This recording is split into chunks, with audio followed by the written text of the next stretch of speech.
Vijay, good morning. Today we will learn our subject science chapter 3 class 10th. सो ਹੁਣ ਆਪਾਂ ਪਹਿਲਾਂ metals ਬਾਰੇ study ਕਰ ਲਿਆ ਸੀ। ਹੁਣ ਆਪਾਂ ਨॉन ਮੈਟਲ ਬਾਰੇ ਸਟੱਡੀ ਕਰਾਂਗੇ। ਨॉन ਮੈਟਲ ਕੀ ਹੁੰਦੇ ਨੇ? Non metals are the element that do not conduct heat electricity and neither malleable nor ductile. They are ਬਰਟਾਈਲ। ਬੱਚੇ ਹੀਟ ਨੂੰ ਵੀ ਕੰਡਕਟ ਨਹੀਂ ਕਰ ਸਕਦੇ ਈਜ਼ੀਲੀ ਤੇ ਇਲੈਕਟ੍ਰਿਸਿਟੀ ਨੂੰ ਵੀ ਨਹੀਂ ਕਰ ਸਕਦੇ ਤੇ ਨਾ ਹੀ ਇਹ ਮੈਲੇਬਲ ਹੁੰਦੇ ਨਾ ਡਕਟਾਈਲ, ਬਟ ਇਹ ਬਰਟਾਈਲ ਹੁੰਦੇ ਨੇ ਜੋ ਛੋਟੇ ਛੋਟੇ ਪੀਸਿਸ ਵਿੱਚ ਕੱਟ ਹੋ ਜਾਣ। Now non metals are non lustres, ना ये शाइनी होंगे ने। दे हैव डल अपीयरेंस, मतलब धुंधले दिखते होंगे ने। Non metals are generally soft not strong, ये सॉफ्ट होंगे ने स्ट्रोंग नहीं होंगे। They are light substances non sonorous, ये हल्के होंगे ने, कोई आवाज़ नहीं होंगी थल्ले वगैरह डिगन ते इन्हां च कोई चीज़ वजी आके। ठीक है। Some of the example of non metal carbon, sulphur, phosphorus, silicon, hydrogen, oxygen, nitrogen, chlorine, bromine, iodine, helium, neon. ठीक है, एंड आर्गन। नेक्स्ट बच्चे, the two allotropic form of carbon elements are diamond and graphite are also non metals. कहते carbon अपने को एक non metal है। कहते मतलब एलोट्रॉपिक फॉर्म बच्चे मतलब कार्बन तो होर चीज़ां बन जांदियां, मतलब उस कार्बन को लैके उन्होंने डिफरेंट चीज़ां बनू आप कहने एलोट्रॉपिक फॉर्म कहते हैं। सिंपल लैंग्वेज के विच अगे आओ अपने 4th चैप्टर के इहदी स्टडी कार्बन के एलोट्रॉपिक फॉर्म्स कुल कितनियां होंदियां ते किहड़ियां होंदियां ने। वैसे कुल 8 होंदियां तो इतने इन्होंने सिर्फ डायमंड ते ग्रेफाइट की की कहते दोनों भी ही नॉन मैटल होंगे ने। In fact there are 22 non metals और नॉन मैटैलिक एलीमेंट्स। कहते अपने पीरियोडिक टेबल के की बच्चे 22 की नॉन मैटल ने total. Out of these 10 non metals are solid, 1 non metal is liquid, where is the 11 non metals are gases. कहते जिन्होंने विचों की आ जी 10 ने वह तो सॉलिड ने, एक की है लिक्विड आ ब्रोमीन की गल बच्चे की इतने, तो जो पिछे 11 रह जाते हैं वो गैसेस ने। Thus all the non metals are solid और gases except bromine which is liquid non metal at room temperature. ठीक है। During the chemical reaction non metal can form negative ion by gaining इलैक्ट्रॉन्स।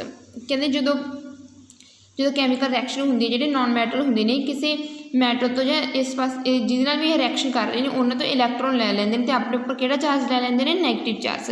ये आप 9th class में पढ़ चुके हैं ना, अनायन कटायन वगैरह। Based on the observation we can write another definition of non metal as follow. कहते एक होर डेफिनेशन देख लो, non metals are the element which form negative ion by gaining electrons. ठीक है। नॉन मैटल वो होंगे ने जो नैगेटिव चार्ज गेन कर लें by gaining electron. For example oxygen is non metal which form negatively charge oxide ion O2 by gaining electrons. ठीक है बच्चे। हुण ऑक्सीजन का एटॉमिक नंबर कितना होंदा? 8 होंदा ना। तुसीं इस चीज़ स्टडी कर चुके होगे। In fact non metals are also known as electronegative element because they can form negative ion by gaining electrons. There is however an exception, hydrogen is मतलब बच्चे एक एक्सैप्शन, मतलब आप सब चीज़ें एक नॉर्मल सीक्वेंस में लैके जा रहे हैं बट एट अ टाइम अपने को होंगे कि होर कंसैप्ट निकल के आ जाता कि जी उस जी आप सीक्वेंस लैके जा रहे हैं उस सीक्वेंस उत्थे ब्रेकडाउन हो जाए तो उत्थे एक्सैप्शन आ जाती है। ठीक है। हुण ये बच्चे जिवें हाइड्रोजन से वो एक ही होंगे वो जो गेन कर लेंदा गा तो अपना शैल पूरा कर लूँ या फिर लूज करके बिल्कुल ही एम्प्टी हो जूगा। हुण इहदी एक हाइड्रोजन की गल हुई है। कहते hydrogen only non metal element which loses electron to form the positive ions. कहते हाइड्रोजन एक यह जो नॉन मैटल है जो वह इलैक्ट्रॉन लूज कर देंगे तो जो पॉजिटिव आयन बन जाए हाइड्रोजन आयन्स। ठीक है। We will discuss the reason for this higher classes. ये हायर क्लासेस पता लगू। Third non metals are smaller in number as compare to the metals but they play very important role in our daily life. In fact, the life would not be possible without the presence of non-metal on the earth. For example, carbon is one of the most important non-metal because all the life on earth is based on the carbon compounds. This is because the carbon compounds like protein, fats, carbohydrates, vitamins and enzymes are essential for the growth and development of the living organism। बच्चे ये सिर्फ carbon की गल की गई है। कहते जिवें मैटल अपनी लाइफ लिए जरूरी ने उस तरह ही बच्चे नॉन मैटल की अपनी लाइफ लिए जरूरी ने। कहते जब कार्बन अपने को एक नॉन मैटल आ तो आपको पता कि अपनी डेली लाइफ कार्बन की कितनी इंपॉर्टेंस आ। ठीक है। तो जिमें कि कार्बन डाइऑक्साइड लेंदे ने पौधे है ना, आपको ऑक्सीजन देंगे जो फिर कार्बन डाइऑक्साइड नहीं लैणगे पौधे तो फिर आपको ऑक्सीजन भी कितों मिलूगी। ठीक है। और पौधे नहीं ना रहने कार्बन डाइऑक्साइड तो बिना वो गल की गई है। Another non metal is oxygen. Next बच्चे, Another non-metal is equally, oxygen is equally important for the existence of life. This is because the presence of oxygen gas in air is essential for breathing or to maintain life. ये तो अपन पता ही है. It is also necessary for the combustion of the fuel which provide us energy for various purpose.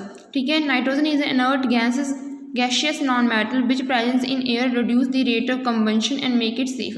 ਕਹਿੰਦੇ ਜਿਹੜੀ nitrogen gas ਹੁੰਦੀ ਹੈ ਆਪਣੀ ਹਵਾ ਵਿੱਚ ਹੁੰਦੀ ਆ, ਨਹੀਂ ਤਾਂ ਕਿ ਐਸੇ ਮਤਲਬ ਕਾਫੀ ਆਪਾਂ ਐਲੀਮੈਂਟਸ ਦੇਖੀਏ ਤਾਂ ਕਿ ਇਹ ਹਵਾ ਦੇ ਵਿੱਚ ਆਉਣ ਸਾਰ ਹੀ ਕੀ ਆ ਮਤਲਬ ਬਰਨ ਕਰ ਜਾਂਦੇ ਨੇ, ਬਟ ਨਾਈਟ੍ਰੋਜਨ ਹੁੰਦੀ ਆ ਜਿਹੜੀ ਆਪਣੀ ਹਵਾ ਵਿੱਚ ਹੋਣ ਕਰਕੇ ਕਿ ਉਹਨਾਂ ਨੂੰ ਥੋੜ੍ਹਾ ਜਿਹਾ ਘੱਟ ਰਿਐਕਟਿਵ ਬਣਾ ਦਿੰਦੀ ਹੈ। ਹੁਣ ਜਿਹੜੇ ਹੈ ਹੀ ਬਹੁਤ ज़्यादा रिएक्टिव एलीमेंट उन्होंने तो असर नहीं कर पाती, बट जो थोड़े मोटे एलीमेंट रिएक्टिव होंगे नाइट्रोजन अपनी हवा में होने करके उन्होंने मतलब जलन नहीं देंदी, वो एक कंट्राडिक्शन का काम करती है।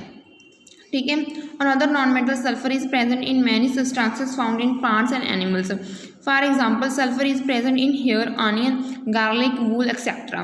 Non metals are required to make vegetable ghee, fertiliser, acids, explosives and fungicides etcetera. बच्चे हाँ तो वैसे ही गल्लां कईयां होईयां ने जी तुसीं मतलब सब तो वध किहड़ी गैस मिलदी है, सब तो वध किहड़ा नॉन मैटल पाया जांदा, वो चीज़ां कईयां होईयां ने इन्हां ने, जे तुसीं देखणियां देख सकदे हो।